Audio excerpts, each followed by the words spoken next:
Hello. अ, सभी को नमस्कार। तो जिस तरह से हम लोग अपने लास्ट 2 वीडियोस में सीबीएसई का जो प्री बोर्ड का क्वेश्चन पेपर को हम लोग सॉल्व कर रहे थे, उसमें हम लोगों ने पार्ट ए के सेक्शन 1 और सेक्शन 2 यानी केस स्टडी तक कंप्लीट कर लिया था। Now we would like to discuss about part B. Part B आपका क्वेश्चन नंबर 21 से क्वेश्चन नंबर 36 तक चलेगा। तो इस सेक्शन में आपको ये भी पता होना चाहिए कि इसमें 2 मार्क्स के क्वेश्चंस होंगे, 3 मार्क्स के क्वेश्चन होंगे एंड फाइनली 5 मार्क्स के 3 क्वेश्चंस मिलेंगे आपको। ओके, तो आपका जो टाइमिंग सॉल्यूशन का इस तरह होना चाहिए कि वो आपको बिफोर 3 आवर्स कंप्लीट होने से पहले यानी 2 आवर्स 45 मिनट्स 40 मिनट्स के अंदर अपना क्वेश्चन पेपर कंप्लीट कर दे और करने के बाद उसको रिवाइज कर लें कि कोई क्वेश्चन छूट तो नहीं गया, किसी में कोई कैलकुलेशन तो नहीं मिस हो गया, किसी का आंसर तो नहीं रह गया। तो ये चीज़ें आपको देखना बहुत ज़रूरी है और टाइम का मेंटेन करना बहुत ज़रूरी है। So without wasting the time let's we discuss in this video number 3 is this, I think, हाँ, वीडियो नंबर 3। इसमें हम डिस्कस करने जा रहे हैं कि पार्ट बी को कितने टाइम के अंदर आप किस तरह सॉल्व कर सकते हैं। तो जो प्री बोर्ड हम लोगों ने लिया है जस्ट सेम पैटर्न है आपका जैसा बोर्ड में पेपर आने वाला है। तो एक बार कम से कम वीडियो 1, वीडियो 2, वीडियो 3 तीनों सीक्वेंस को अगर आप एक बार देख लेंगे स्लोली तो आपको ये पता लग जाएगा कि कितने टाइम लग रहा है आपका और आपकी टाइमिंग क्या आ रही है पेपर सॉल्व करने में। So let's we start with question number 21. It is part B. Question number 21 is find LCM and HCF of 510 and 92. So dear students, LCM and HCF जब दोनों पूछा जाता है तो आप अच्छी तरह समझ लीजिए कि HCF तो आप कई मेथड से निकालते हैं, लेकिन यहाँ फंडामेंटल थ्योरम ऑफ अर्थमेटिक्स से अप्लाई होती है। तो हम क्या करेंगे, 510 को फैक्टराइज करेंगे तो फैक्टर आएंगे 2 इंटू 3 इंटू 5 इंटू 17। 92 को फैक्टराइज करेंगे तो फैक्टर्स होंगे 2 मल्टीप्लाई 2 मल्टीप्लाई 23। HCF क्या होता है, जो फैक्टर दोनों में कॉमन हो, ये देखिए। So this is your HCF is 2। अब LCM क्या होता है आपका, सबसे पहले तो वो जो फैक्टर कॉमन है वो 2 आ गया। ओके, तो एक 2 ये बचेगा रिमेनिंग में, तो ये 2 भी आ गया। अदर्स में ये देखिए यहाँ से 3 लेना पड़ेगा तो ये 3 हो गया। अदर फैक्टर्स में ये 5 लेना पड़ेगा आपको, तो देखिए ये 5 भी आ गया। और 17 और 23, when you multiply all these numbers then you will get 2 3 4 6 0। तो HCF हो गया 2 और LCM हो गया 2 3 4 6 0। 2 मार्क्स का क्वेश्चन है ये। So let's we discuss question number 22. Very common, very simple. Find the value of k. Quadratic equation है 2x square plus kx plus 3 is equal to 0. You have to compare with the standard form ax square plus bx plus c is equal to 0 से। तो a की value क्या हो जाएगी 2, b क्या हो जाएगा k and c हो जाएगा 3। So that the condition दे रखी है कि equation has equal roots. So dear students, you know very well if equation has equal roots तो discriminant क्या बोलेगा, discriminant will be equal to the 0. So what is discriminant, b square minus 4ac। Compare करके मैंने बोला था a की value 2 हो जाएगी, b की k और c की value 3। Put in this case b square minus 4ac, so it will be k square minus 24 that is equal to the 0। So k is equal to आ जाएगा आपके पास plus minus root 24। After taking the roots it will be plus minus 2 root 6। 2 marks का question है and nature of roots पे दिया हुआ है। When 2 equal roots are given then discriminant always equal to the 0। Finish. Question number 23 is from geometry. The length of tangents from a point at distance 5 cm from the center of circle is 4 cm. Find the radius of the circle. इसका figure अगर आप बनाएंगे तो मैंने figure तो नहीं बनाया था, लेकिन मैं यहाँ ट्राई करके दिखा देता हूँ आपको। Length of tangents from a point A at a distance of 5 cm from the centre. ये देखिए सेंटर, पॉइंट ऑफ कॉन्टैक्ट और ये आपकी tangent, correct. let us consider a circle centered with O, right? AB is the tangent drawn on this circle from point A, ये देखिए ए से अगर ये ड्रॉ कर दिया जाएगा तो ये भी हो जाएगा आपका, no problem, but it will take time. So centre of circle is 4 centimetre. From the centre of the circle is 4 centimetre. तो सेंटर से ये डिस्टेंस हो जाएगी 5 और ये हो जाएगी आपकी 4, कंसिडर करिएगा इसको. तो ओ ए हो जाएगा 5, ए बी हो जाएगा आपके पास 4 और रेडियस आप बड़े आसानी से निकाल सकते हैं. ये देखिए, applying the Pythagoras theorem you have to find out the radius. Radius B O आपके पास आ जाएगा 3 centimetre. Okay, and I think उसने इसमें पूछा find the radius of the circle. Simple है, no problem. See second question इसमें और भी दिया हुआ है कि अगर ये नहीं आप अटेम्प्ट कर पाते तो इसको करिए. 2 concentric circles are, what is concentric circle? Same centre but different radii. देखिए ये फिगर यहाँ पर जहाँ मेरा मार्कर चल रहा है, तो आपका इसकी रेडियस और इसकी रेडियस अब आउटर सर्कल की दोनों में डिफरेंस है बट सेंटर सेम है. तो एक की रेडियस है 5, सपोज ये हो गया आपका 5 और जो स्मॉल रेडियस है ये है आपके पास 3. Correct. Find the length of the chord. अब उनको कॉर्ड ए बी चाहिए, no problem. So I think O A is the radius but it is perpendicular on this chord. Correct. Why it is perpendicular? Because radius ये small circle की क्या है, ये tangent है, तो it will be perpendicular. Radius to the tangent always perpendicular. Apply Pythagoras theorem. जब Pythagoras theorem apply करेंगे तो आपका ए क्यू कितना आ जाएगा, 4 सेंटीमीटर. अब 9th क्लास में एक थ्योरम पढ़ी होगी आपने, perpendicular drawn from the centre to the chord bisected, so ये it will be also 4 centimetre. अब आप इसका डबल कर दीजिए, ये देखिए P Q is equal to 2AP, that is equal to 8 centimetre. 2 marks. Okay, आगे बढ़ते हैं. Question number 24, in what ratio? ये देखिए बुक का क्वेश्चन है, एनसीईआरटी का. The point divides the line segment joining the points -6 10 and B is 3 -8.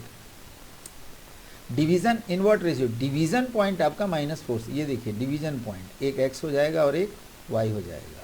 और जब आप सेक्शन फार्मूला अप्लाई करेंगे तो सेक्शन फार्मूले में x is equal to -4, that will be m1 x2 minus m2 x1 upon m1 plus m2. ये minus क्यों हुआ? क्योंकि आपका 6 माइनस में दिया हुआ है, इसलिए ये माइनस हुआ. तो ऐसे y अगर आप फाइंड आउट करेंगे तो ये आ जाएगा m1 y2 plus m2 y1 upon m1 plus m2. तो जब आप इस पार्ट को x को एब्सिसा के इक्वल करेंगे तो करने पर आपको m1 m2 का रेशियो कितना आ जाएगा, 2:7 हो जाएगा. Okay, do something with the calculation, क्योंकि मैथ्स पढ़ने से नहीं आता है, मैथ्स सॉल्व करने से आता है. So let's we take question number 25. Draw a pair of tangent to a circle of radius 5 centimetre. Construction का क्वेश्चन है. Which are incline to each other at an angle 60 degree. बहुत से बच्चे अलग अलग तरीके का प्रोसीजर अडॉप्ट करते हैं इसमें. मैं बच्चों से ये कहता हूँ, first you have to draw a circle with radius how much, 5 centimetre. ये देखिए, करेक्ट.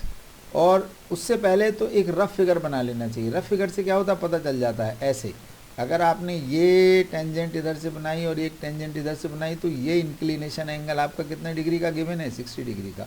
अगर ये 60 डिग्री है, if it is 60 degree, then you have to join with center to the point of contact, then each angle will be at that point of contact 90 degree. तो अगर ये 60 है तो ये कितना हो जाएगा, 120 डिग्री. तो 120 डिग्री आपको सेंटर पे बनाना है. ये रफ फिगर बनाने से पता चलेगा. सो आपने ये रेडियस तो ड्रॉ कर ली बड़े आराम से, 5 सेंटीमीटर, नो प्रॉब्लम.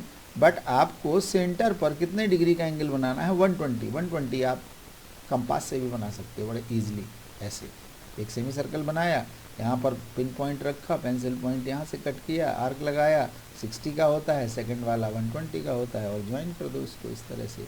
ये पॉइंट को ए ले लो और इसको बी ले लो. कितने डिग्री का एंगल बनाया आपने यहाँ, 120 डिग्री का एंगल बना दिया. Very good. और ये हो गया आपका point B. Now you know very well at the point of contact radius always perpendicular. तो आप यहाँ पर 90 डिग्री का एंगल बना दीजिए इस प्लेस पर. करेक्ट. जब 90 डिग्री का एंगल आप ड्रॉ करेंगे इसको, तो ये टेंजेंट बन गई आपकी. सेम काम आपको यहीं पे इस पॉइंट ए पे भी करना है, यहाँ पर भी 90 डिग्री का एंगल बनाना है आपको. तो जैसे ही आप ये टेंजेंट इस इंटरसेक्टिंग पॉइंट से ड्रॉ करेंगे, ये पॉइंट आपका पी आ जाएगा। तो जो 60 डिग्री गिवन है उसे आपने कंस्ट्रक्ट नहीं किया और ना करना है आपको। क्यों? क्योंकि ये 90 बनाया आपने, ये 90 बनाया आपने, ये 120 आपने ड्रॉ किया है, तो ऑटोमेटिकली क्वाड्रिलेटरल की प्रॉपर्टी से ये कितने डिग्री का हो जाएगा? 60 डिग्री, यानी कि 60 डिग्री शिफ्ट हो गया, आपको बनाना नहीं पड़ा वो। Understand? So this is very interesting construction, no doubt about it. इसके और में भी एक कंस्ट्रक्शन दिया है, draw a circle of radius 6 centimetre from a point 10 centimetre away. ये नॉर्मल क्वेश्चन है, नो प्रॉब्लम। आप एक सर्कल ड्रॉ करिए जिसकी रेडियस 6 सेंटीमीटर होनी चाहिए, फिर 10 सेंटीमीटर अवे और चले जाइए इससे, यानी कि 4 सेंटीमीटर इंक्रीज कर लीजिए।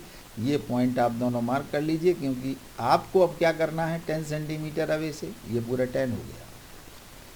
Construct the pair of tangents. So first you have to make the point A B, और अब ए बी का आप परपेंडिकुलर बाइसेक्टर ड्रॉ करेंगे, राइट। ये देखिए मैंने थोड़ा जल्दी कर दिया। इसको आप सेंटर ले लीजिए एम पॉइंट मार्क करके, और एम ए और एम बी को आप रेडियस लेकर के एक सर्कल ड्रॉ कर दीजिए। Circle will passing through the point A and B, no problem. So question ये बनता है, why we draw this circle? We draw this circle to get the point of contact. जहाँ पर ओरिजिनल सर्कल को ये circle intersect करेगा वो आपके क्या होंगे? पॉइंट ऑफ कॉन्टैक्ट हो जाएंगे। और अब आप जब बी से इस पॉइंट को ज्वाइन करोगे ये, तो एक टेंजेंट ये हो जाएगी, और जब आप इसको इस पॉइंट से ज्वाइन करोगे तो एक ये हो जाएगी, राइट। यानी पी बी और B Q are the pair of tangent, correct. Question number 26 is very simple. Sine 60 की वैल्यू √3/2 पुट करना है, कॉस 30 की वैल्यू आपको √3/2 पुट करना है। This is the into, then plus. Sine 30 1/2 है और कॉस 60 भी 1/2 है। इवेल्युएट करने के लिए साइन 60 कॉस 30 साइन 30 कॉस 60 की वैल्यू पुट करेंगे, और जब इसको सिंप्लीफाई करेंगे √3 × √3 3 हो जाएगा, 2 2 जा 4 आ जाएगा, 1/4 यहाँ आएगा, दोनों को ऐड करेंगे, एलसीएम 4 आएगा, 3 + 1 4/4, 4 से 4 कैंसिल कर दीजिए, आंसर 1 आ जाएगा। 2 मार्क्स पक्के, डन, करेक्ट। तो ये वैल्यू आपको प्रैक्टिस करते करते ऑटोमेटिकली लर्न हो जाती है। तो जिस बच्चे को साइन 30 की वैल्यू अच्छी तरह लर्न हो गई है ना कि 1/2 होती है, तो वो इमीडिएट पहुंच जाता है कॉस 60 पर। सर कॉस 60 भी 1/2 होता है, अंडरस्टैंड। आगे बढ़ते हैं। क्वेश्चन नंबर 26 के बाद 27, that's very simple, but language problem है इसलिए मुझे इसको बताना पड़ेगा। ऑन द मॉर्निंग वॉक, शायद कोरोना टाइम में कोई करता हो, 3 persons step off together, their steps measure 40 centimetre, 42 centimetre and 45 centimetre. मैं एक बात और याद दिला दूं, क्लास 6 में आप देखिएगा एलसीएम एचसीएफ वाले चैप्टर में, वहाँ पर भी इस तरह का एक क्वेश्चन है, respectively what is the minimum distance. देखिए वर्ड आ गया मिनिमम, लीस्ट कॉमन मल्टीपल के लिए मिनिमम वर्ड आता है, इसलिए बच्चों से मैं अक्सर बोलता हूँ जहाँ मिनिमम वर्ड हो, जहाँ लीस्ट हो, समझ लेना एलसीएम फाइंड करना है आपको। Each should walk so that the each can cover the same distance in complete steps. So LCM of 40, 42 and 45, पहले फैक्टर्स निकालेंगे, फैक्टर निकालेंगे तो 2 × 2 × 2 × 5 हो जाएगा 40 का, 42 का हो जाएगा 2 × 3 × 7, 7 6 या 42, 45 का फैक्टर्स आ जाएगा 3 × 3 × 5, 9 5 या 45। LCM आप अच्छी तरह जानते हैं कि पहले तो सर्च करें कि कौन कॉमन है, तो देखिए ध्यान से 2 × 2 × 2, देखिए A2 और ये 2, ये देखिए, और ये कॉमन है इसलिए 1 टाइम, ये 2 बचा तो रिमेनिंग 2 टाइम आ गया। अब हम नेक्स्ट फैक्टर पे आते हैं 3 में देखिए ध्यान से, एक 3 इन दोनों में कॉमन है, तो एक बार ये कॉमन वाला 3 ले लिया और एक रिमेनिंग 3 ले लिया, और अब बचेगा लास्ट में जो रिमेनिंग नंबर्स हैं वो, और सब का मल्टीप्लाई कर दोगे तो 2520 आपका आंसर आ जाएगा, एलसीएम ऑफ दीज 3 नंबर्स। तो आप स्टेटमेंट भी लिख दीजिएगा, so that each can cover the same distance in complete steps 2520। हाँ एक बात और है, 2520 एक ऐसा नंबर है that is divisible by every number, 0 1 2 8 9, याद रखिएगा, this number is very important. और मैं आपको यहाँ पर एडिशनल नॉलेज आपका ऐड कर दूँ कि अगर आपको कभी मिले कि ये कैसे पता लगाया, तो ये बहुत पुराना वैदिक मैथमेटिक्स में दिया हुआ नंबर है 2520 which is divisible by each number means 1 2 3 से लेके 9 तक के नंबर का, ऐसा नहीं कि बाई एवरी नंबर। तो ये 0 से लगा के 9 तक के सभी नंबरों से डिविजिबल है। अब इसके पीछे का लॉजिक देखिएगा, 1 डे 7 डेज में 1 वीक होता है, वेरी गुड। अप्रॉक्स 30 डेज का 1 मंथ होता है, करेक्ट, एडिशनल नॉलेज दे रहा हूँ। एंड 12 मंथ्स का 1 ईयर होता है। Multiply all these 3 numbers, 7 into 30 into 12, 100% you will get 2520। हो गया, एडिशनल नॉलेज इतना काफ़ी है, बोर्ड का एग्जाम देना है, बाद में देखेंगे।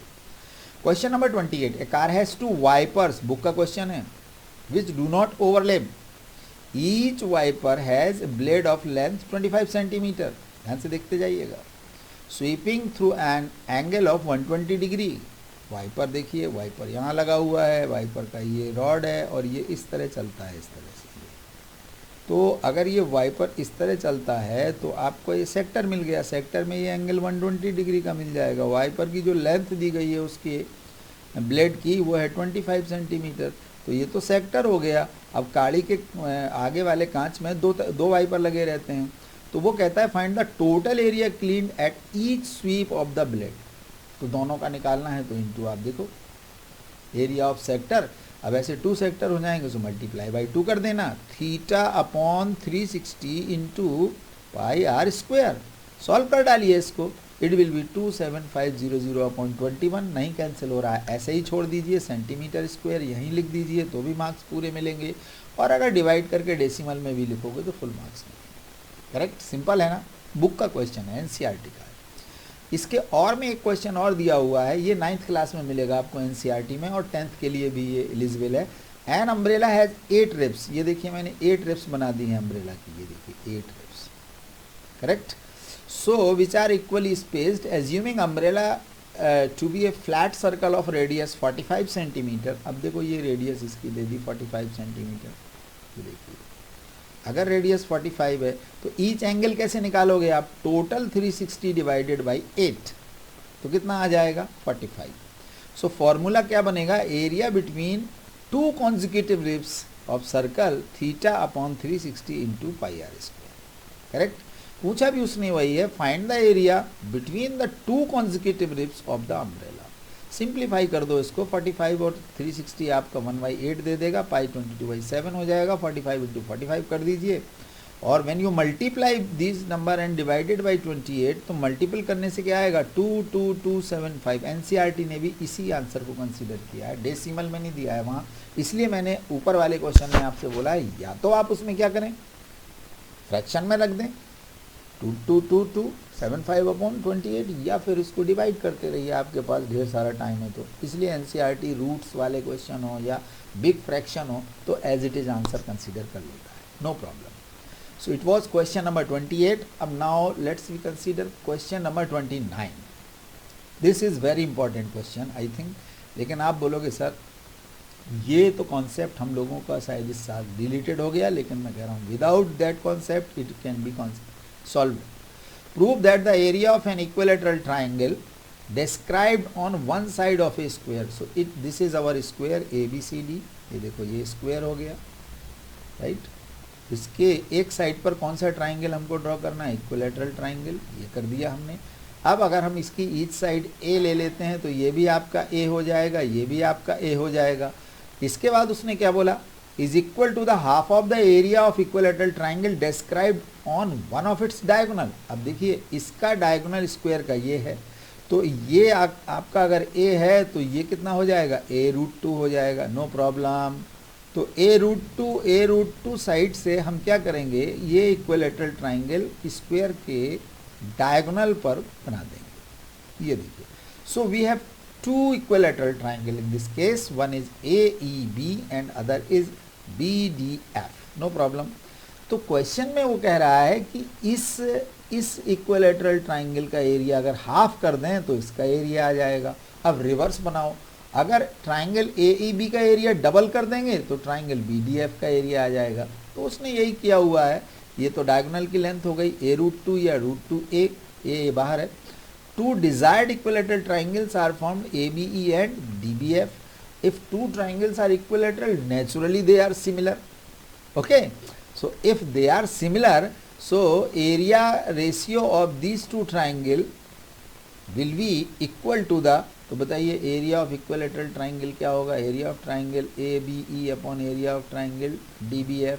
तो अगर दोनों का फॉर्मूला लगाएंगे तो √3/4 साइड स्क्वायर √3/4 a स्क्वायर आएगा कि नहीं, √3/4 कैंसिल हो जाएगा, बचेगा a अपॉन √2a का स्क्वायर। a से a कैंसिल कर दो, 1 अपॉन √2 का स्क्वायर लगाओ, ये 1/2 आ जाएगा। तो अब आप क्रॉस मल्टीपल करके ये एरिया यहाँ लिखेंगे तो ये कैसे आएगा, half of area of triangle DBF। Proved हो गया। और जब अगर बोर्ड पे मैं खड़ा होता हूँ तो इसके 4-5 मेथड मेरे दिमाग में चले आते हैं एकदम से। Anyway, no problem.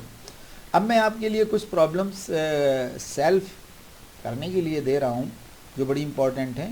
The shadow of a tower standing on a level ground is found to be 40 metre longer. Example है NCERT का 100%। When the sun's altitude is 30 degree then when it is 60 degree. बिल्कुल 100% NCERT का ये example है।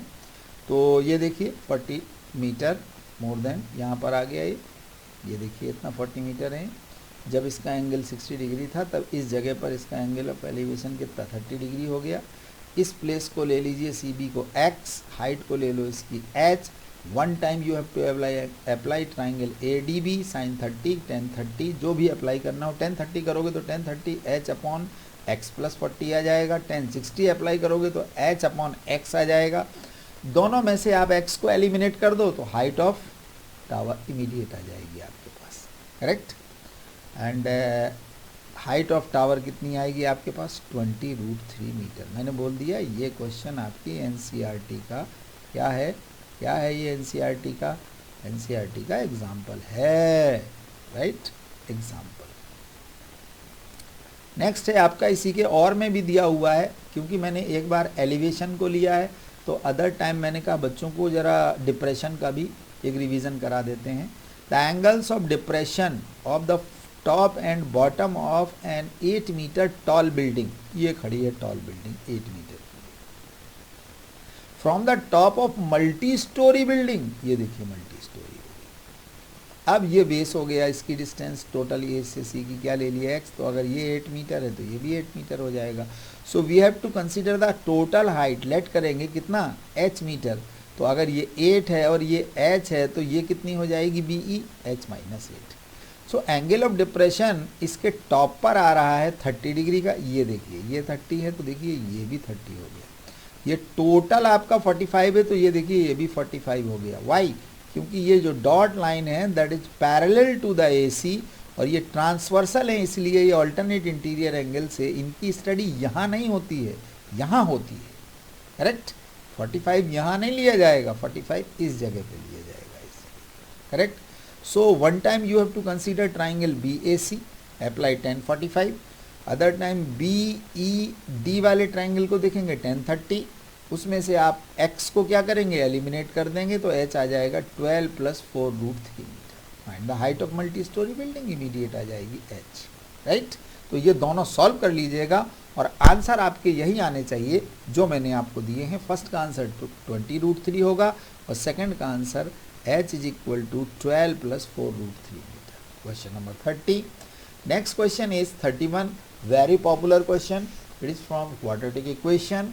Solve करना है simply, LCM ले लिया। ये देखिए LCM लेने के बाद यहाँ पर x पॉजिटिव और नेगेटिव है तो कैंसिल हो जाएगा, -11 आ गया। मैं तो कहता हूँ -11 और 11 कैंसिल कर दो, 11 बन जाए 11, यहाँ -1 यहाँ 1 आ जाएगा। Then you have to cross multiply करेंगे तो देखिए माइनस की वजह से ये -30 हो जाएगा। अब आप 30 माइनस को इधर लाएंगे तो आपका प्लस हो जाएगा, तो बचेगा x² - 3x + 2 = 0। मिडिल टर्म को स्प्लिट अप कर दीजिए, क्वाड्रेटिक फार्मूला लगाइए, जो अच्छा लगे इस क्वाड्रेटिक इक्वेशन को सॉल्व कर दीजिए। सॉल्व करोगे तो आपके पास x की 2 वैल्यू आ जाएगी, एक x = 1 और x = 2, राइट। एक थ्योरम आपको प्रूव करने के लिए दी गई है, इसमें state and prove that Pythagoras theorem, when you state means write the statement first. Pythagoras theorem start begins from कहाँ से, in a right triangle, square of the hypotenuse is equal to the sum of the squares of other two sides, right. So then you write the given, और जब given और करेंगे statement लिखेंगे तो figure भी बन जाएगा। मोस्ट पॉपुलर फिगर यही है, ये राइट ट्रायंगल बनाएंगे इस तरह से, ये राइट एंगल का सिंबल, इस पर एक कंस्ट्रक्शन करेंगे तो ये परपेंडिकुलर आ जाएगा। अब आपको पाइथागोरियन प्रॉपर्टी भी याद आ गई होगी कि किसी भी राइट ट्रायंगल के राइट एंगल पॉइंट से या वर्टेक्स से एक क्या ड्रॉ कर दिया जाए, परपेंडिकुलर ड्रॉ कर दिया जाए, तो this triangle and this triangle will be similar to each other and with the whole triangle. तो आपको क्या करना है, एक बार इस ट्रायंगल ए पी सी को आपको ए बी सी के सिमिलर प्रूव करना है, फिर बी पी सी को ए बी सी के सिमिलर प्रूव करना है, और करस्पॉन्डिंग साइड्स को आप अच्छी तरह जानते हैं प्रूव करना, नो प्रॉब्लम, अब मेरे बताने की ज़रूरत नहीं है। सेम क्वेश्चन इधर आ जाइए, क्वेश्चन नंबर 33। क्वेश्चन नंबर 33 क्या कह रहा है, ये भी एनसीईआरटी का बहुत पॉपुलर क्वेश्चन है कि X Y and X dash Y dash, ये देखिए दोनों पैरेलल है, सेंटर ओ है, टेंजेंट ए भी जरूरी है, बड़ी यूनिक है, दोनों पैरेलल लाइन से ये टच करते हुए पॉइंट सी से ए बी पे इंटरसेक्ट करती है। So prove that A O B is equal to, ये ए ओ बी आपको 90 डिग्री प्रूव करना है। ये देखिए, तो मैं बच्चों को एडवाइस करता हूँ बेटा ओ सी को ज्वाइन कर लो, ज्वाइन करने के बाद ये दिखाओ ये 90 डिग्री है, ये 90 डिग्री है। Triangle O Q B and triangle O C B are congruent to each other. By CPCT, angle 1 is equal to angle 2. That's clear. So similarly, triangle ACO and triangle APO also congruent to each other. By CPCT, angle 3 is equal to angle 4. Right? PQ is a diameter because it is passing through the center O.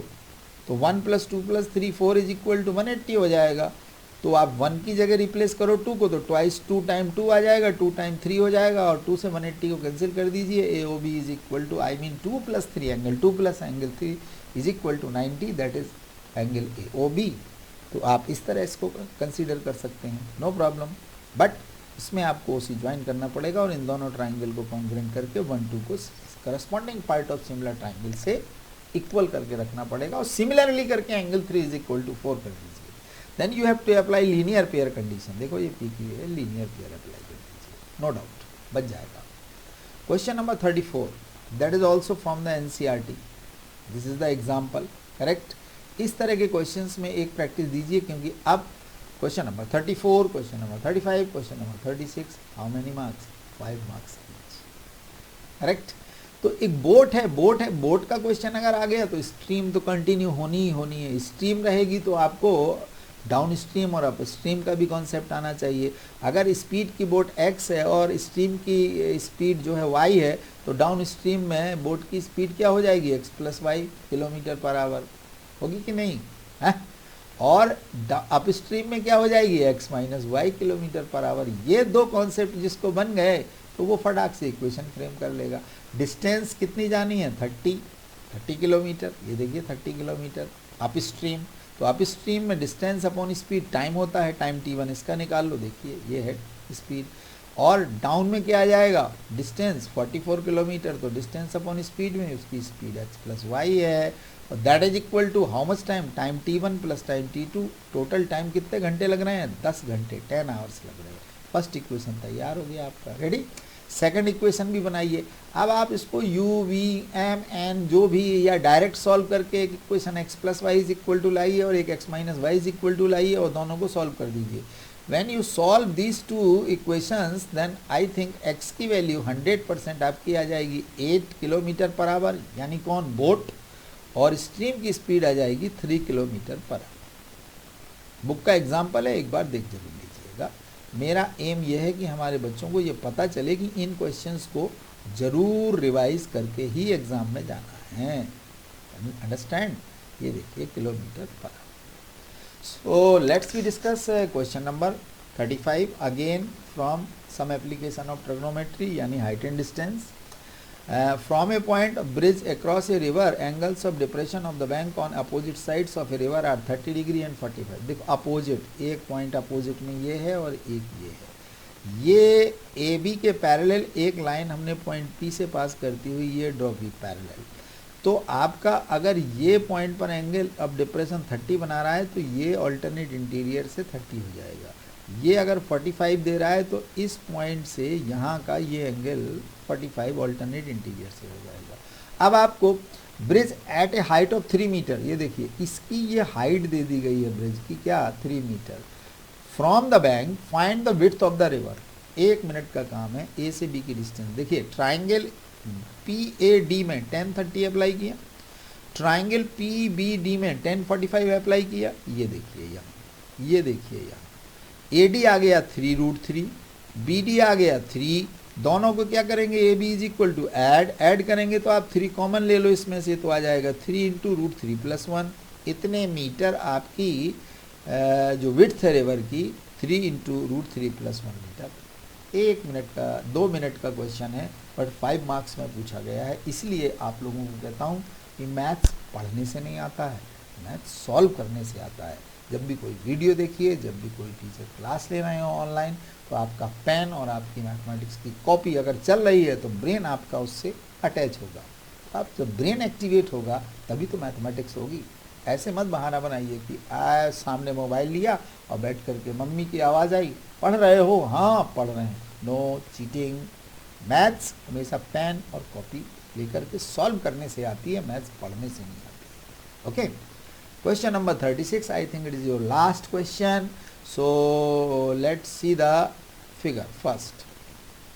ये देखिए, ये भी NCERT का है। This is the quadrant, this angle is 90 degree, no doubt. If it is 90 degree, so what is the area of quadrant?